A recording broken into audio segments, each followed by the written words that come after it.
Hello every one ഓറ career guidance എന്ന YouTube ചാനലിലേക്ക് ഏവർക്കും സ്വാഗതം. ഇന്ന് നമ്മൾ ഡിസ്കസ് ചെയ്യാൻ പോകുന്ന ടോപ്പിക്ക് സ്റ്റഡി എബ്രോഡിന് ആവശ്യമായ സ്റ്റെപ്പ് ബൈ സ്റ്റെപ്പ് പ്രോസസ്സാണ്. ഇത് കുറച്ച് ലെങ്തി പ്രോസസ്സാണ്. ഇതെല്ലാം കൂടി ഒരു വീഡിയോയിൽ ഉൾപ്പെടുത്തി കഴിഞ്ഞാൽ വീഡിയോയുടെ ലെങ്ത് കൂടും. അപ്പം നമുക്ക് ഒരു കാര്യം ചെയ്യാം. നമുക്ക് ഇതിന് 10 സ്റ്റെപ്പുണ്ട്. അപ്പോൾ 10ആയിട്ട് ഡിവൈഡ് ചെയ്യാം. ഒരു ദിവസം ഒരു സ്റ്റെപ്പ്. ഇത് സ്റ്റുഡൻസിനും പേരൻസിനും ഒരുപോലെ ഇൻഫർമേറ്റീവ് ആവും എന്നാണ് എൻ്റെ വിശ്വാസം. കേട്ടു നോക്കൂ. എന്നിട്ട് കൂടുതൽ എന്തെങ്കിലും അറിയണമെങ്കിൽ ഞങ്ങളുടെ മൊബൈൽ നമ്പറിലോ ഇമെയിൽ ID-യിലോ ബന്ധപ്പെടാം.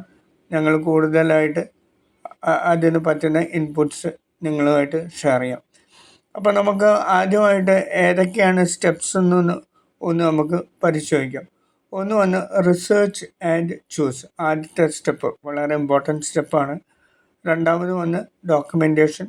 മൂന്നാമത് അപ്ലിക്കേഷൻ പ്രോസസ്സിംഗ്. നാലാമത് സ്കോളർഷിപ്പ് ആൻഡ് ഫിനാൻഷ്യൽ എയ്ഡ്. അഞ്ചാമത് ഓഫർ ഗ്രാൻഡ് ആൻഡ് ആക്സെപ്റ്റൻസ്. ആറാമത് ട്യൂഷൻ ഫീസ്. ഏഴാമത് വിസ പ്രോസസ്സിംഗ്. എട്ടാമത് അക്കോമഡേഷൻ സെർച്ച്.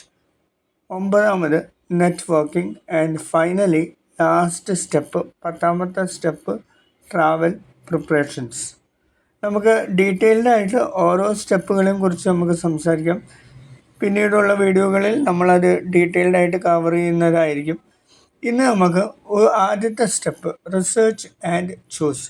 അത് ഒന്ന് കണ്ടു നോക്കാം. എന്താണ് റിസർച്ച് ആൻഡ് ചൂസ്?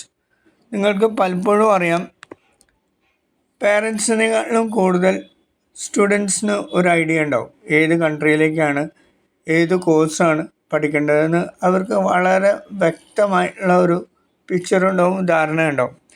3 തരം സ്റ്റുഡൻസാണ് സാധാരണയായിട്ട് ഞങ്ങളുടെ അടുത്ത് വരാറുള്ളത്. ഒന്ന് സ്റ്റഡി ഓറിയൻറ്റഡ്. അവർക്ക് പഠിക്കുക, നല്ല ജോലി നേടുക, ഫോക്കസ്, നല്ല കോഴ്സ്, നല്ല യൂണിവേഴ്സിറ്റിയിൽ പഠിക്കുക.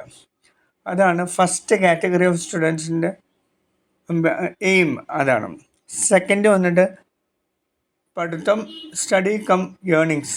പഠിക്കുക, കൂടെ പാർട്ട് ടൈം ജോബൊക്കെ ആയിട്ട് കുറച്ച് ഏണിങ്സും കുറച്ച് പോക്കറ്റ് മണിയൊക്കെ ഉണ്ടാക്കുക. കുഴപ്പമില്ല, അതും വിരോധമില്ല. മൂന്നാമത് study earn and settle in that country. പഠിക്കുക, കുറച്ച് കാശൊക്കെ ഉണ്ടാക്കുക പഠിക്കാൻ വേണ്ടി. മൂന്നാമത് പറ്റുകയാണെങ്കിൽ ആ കൺട്രിയിൽ തന്നെ സെറ്റിൽ ചെയ്യുക. ഇങ്ങനെ 3 കാറ്റഗറിയാണ് സാധാരണഗതിയിൽ കാറ്റഗറി ഓഫ് സ്റ്റുഡൻസാണ് സാധാരണഗതിയിലുള്ളത്. ഇനിയിപ്പോൾ നമുക്ക് മറ്റൊരു കാര്യം ഞാൻ ആദ്യമേ പറഞ്ഞല്ലോ, ഫസ്റ്റ് സ്റ്റെപ്പ് റിസർച്ച് ആൻഡ് ചൂസാണ്.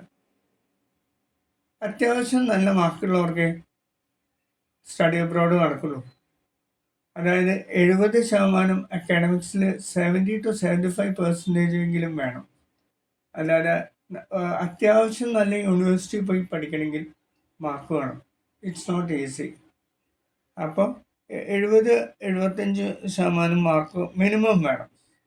പിന്നെ ഇന്ത്യയിലെ പോലെ പുറത്ത് ഫോറിൻ കൺട്രിയിൽ പഠിത്തം മാത്രമല്ല, അവർ എക്സ്ട്രാ കരിക്കുലർ ആക്ടിവിറ്റീസും നോക്കും. അതായത് നിങ്ങൾ ഇപ്പോൾ ഒരു കോമ്പറ്റീഷനിൽ പങ്കെടുത്തിട്ടുണ്ടെങ്കിലോ, അല്ലെങ്കിൽ നിങ്ങളുടെ കോളേജിലോ സ്കൂളിലോ എന്തെങ്കിലും സയൻസ് പ്രോഗ്രാമിൽ പങ്കെടുത്തിട്ടുണ്ടെങ്കിലോ, അല്ലെങ്കിൽ റിസർച്ച് പേപ്പറിൽ അസിസ്റ്റ് ചെയ്തിട്ടുണ്ടെങ്കിലോ, പിന്നെ നിങ്ങളുടെ അക്കാഡമിക്സിൻ്റെ ഭാഗമായിട്ട് എന്തെങ്കിലും ഒരു ഷോർട്ട് ടേം കോഴ്സ് പഠിച്ചിട്ടുണ്ടെങ്കിൽ അതിൻ്റെ എല്ലാം സർട്ടിഫിക്കറ്റ്സ് നമ്മുടെ കൈവശമുണ്ടെങ്കിൽ നമ്മൾ വിസ ആപ്ലിക്കേഷൻ ടൈമിൽ നമ്മൾ ഡീറ്റെയിൽഡായിട്ട് അതിനെക്കുറിച്ച് സംസാരിക്കാം. അത് വളരെയധികം ഉപകാരം ചെയ്യും. കാരണം എന്താ വെച്ചാൽ, ഈ കുട്ടി പഠിക്കാൻ വേണ്ടി പോവുകയാണ്. അപ്പം യൂണിവേഴ്സിറ്റിക്ക് വിസ അതോറിറ്റീസിനും യൂണിവേഴ്സിറ്റിക്ക് ഒരു ധാരണ ഉണ്ടാവില്ലേ, എന്തിനാണ് ഈ കുട്ടിക്ക് ഞങ്ങൾ സീറ്റ് കൊടുക്കുന്നത്. അപ്പോൾ ഇത്തരം എക്സ്ട്രാ കരിക്കുലർ ആക്ടിവിറ്റീസിൽ പങ്കെടുത്ത, കോമ്പറ്റീഷൻസിൽ പങ്കെടുത്ത സർട്ടിഫിക്കറ്റ്സോ അല്ലെങ്കിൽ ഇൻറ്റേൺഷിപ്സ്, സോഷ്യൽ വർക്ക്, ഈ പഠനമായിട്ട് റിലേറ്റഡ് ആയിട്ടുള്ള എന്തൊക്കെ സർട്ടിഫിക്കറ്റ്സ് ഉണ്ടോ അതൊക്കെ കയ്യിൽ വയ്ക്കുന്നത് വളരെ ഉപകാരമാണ്. അത് വിസ പ്രോസസ്സിങ്ങിൽ അത് പിന്നീട് നമുക്ക് ഡീറ്റെയിൽഡ് ആയിട്ട് നമുക്ക് പറയാം അതേക്കുറിച്ച്. കാരണം കൂടുതൽ പറയുമ്പോൾ ഇതിൻ്റെ ലെങ്ത് കൂടും. അപ്പോൾ നല്ല യൂണിവേഴ്സിറ്റീസിൽ പഠിക്കണമെങ്കിൽ, ഇപ്പോൾ for example US Ivy League കോളേജസിൽ പഠിക്കുകയാണെങ്കിൽ IELTS-ന് 8 to 8.5 ബാൻഡ്സെങ്കിലും വേണം. IELTS നിർബന്ധമാണ് പുറത്ത്. കാരണം നമ്മുടെ മീഡിയം ഓഫ് ഇൻസ്ട്രക്ഷൻ വന്നിട്ട് ഇംഗ്ലീഷാണ്. അപ്പോൾ IELTS യൂറോപ്പിലാണെങ്കിലും ഏത് യൂറോപ്യൻ കൺട്രീസിൽ പോവുകയാണെങ്കിലും IELTS-ൽ ഒരു 6.5 ബാൻഡ്സ് നിർബന്ധമാണ്. അത് എന്താണെങ്കിലും വേണം. അപ്പോൾ ഓരോ കരിയർ ഗൈഡൻസിലേക്ക് ഒരു വിദ്യാർത്ഥി വരികയാണെങ്കിൽ നമ്മൾ ആദ്യം ചെയ്യുന്നത് ആ കുട്ടിയുടെ അക്കാഡമിക്സ്, ആ കുട്ടിയുടെ ഇൻട്രസ്റ്റ്, ആ കുട്ടിയുടെ അംബിഷൻ, ആ കുട്ടിക്ക് ഒരു ഡ്രീം കൺട്രി ഉണ്ടാവും. ഇതാണ് എൻ്റെ ഡ്രീം കൺട്രി, ഈ കൺട്രി പോയി പഠിക്കണം എന്നുള്ള ഒരു ഡ്രീം ഉണ്ടാവും. അപ്പോൾ ഡ്രീം കൺട്രി നോക്കുക. കുട്ടിയുടെ അക്കാഡമിക്സ് ഒക്കെ നല്ലതാണെങ്കിൽ ഞങ്ങൾ ഒരു 5 യൂണിവേഴ്സിറ്റീസ് ഞങ്ങൾ സെലക്ട് ചെയ്ത് കൊടുക്കും. ഓരോ കൺട്രീസിലും ഓരോ കോഴ്സുകൾക്കും അപ്ലിക്കേഷൻ ഡെഡ് ലൈൻ ഉണ്ട്. പിന്നെ ഓരോ കരിയർ ഗൈഡൻസിലെ